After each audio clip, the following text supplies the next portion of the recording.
Four on the floor, brought to you by Citywide Banks. Four questions. Three on the floor. Four we questions. Just answered the first one. Well, we didn't give the conventional answer though. The first question: are the Cincinnati Bengals for real? Doesn't play well. Yeah. Let's see what happens in the playoffs.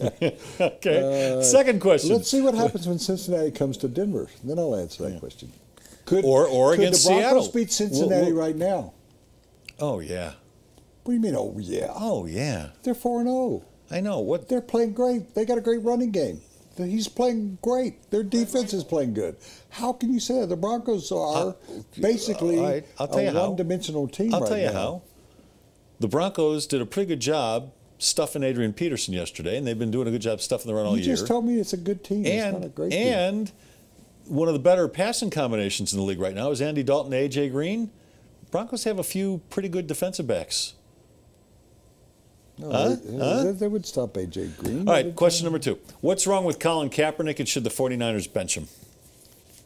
I'll tell you what's wrong with him. You know who First the of all, 49ers backup is? It's a who? Blaine Gabbert. Yeah, Gabbert. I wouldn't bench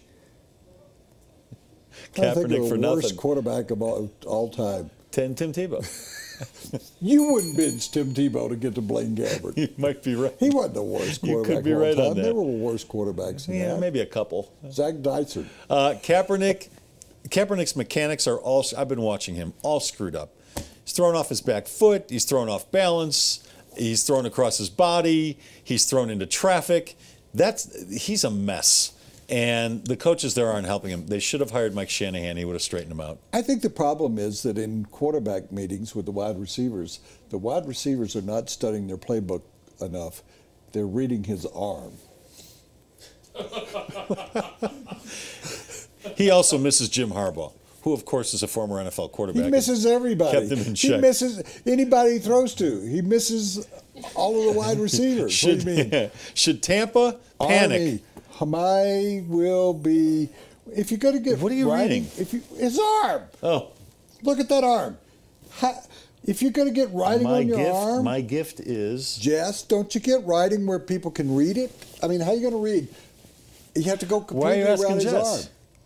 Well, look, do you have writing on you? Yeah, I do. You do? What's your writing say? He has his kids. Bible verses. Yeah.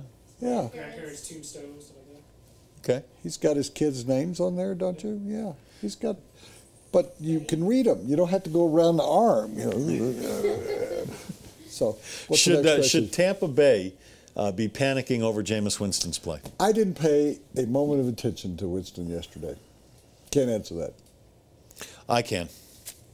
No, they shouldn't be panicking. Must have been your question. No, it wasn't my question, but they shouldn't be panicking. I want to remind everybody that another former #1 draft pick, very heralded quarterback coming out of college, in his rookie season, went 3-13, threw 28 interceptions, had a completion percentage of about 56%. Okay.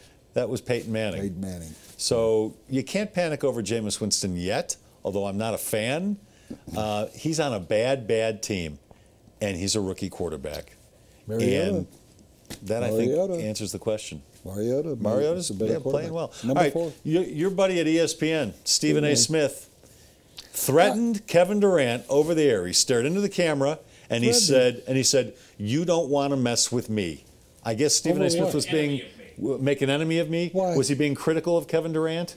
He was being critical of Kevin Durant. So is this something a guy in the media should be doing? Is this smart or is it stupid?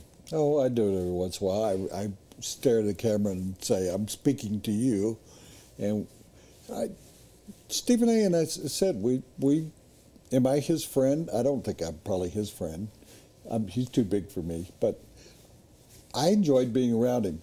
He's a unique person. And when you know his background, the guy's really made a lot out of what his character is. That's being Stephen A. Smith. People don't like him. They don't like me. People like him. He's having fun. Well, he and Durant will be okay. So I did the show with Stephen A. and Skip Bayless, and we talked a lot about Tebow. I was in Bristol, and they put me on the set with those guys for the show. And it's called First Take, right? Yeah. First Take? Yeah, I can't remember all the shows. Yeah. And And me, I know. Stephen A. and I were on the same side against Skip on the Tim Tebow debate. And at the end, Stephen A. Smith said to me, "You are my new best friend." So I am good friends with Stephen A. Smith. I think it's a poor decision by Stephen A. Smith, and I'll tell you why.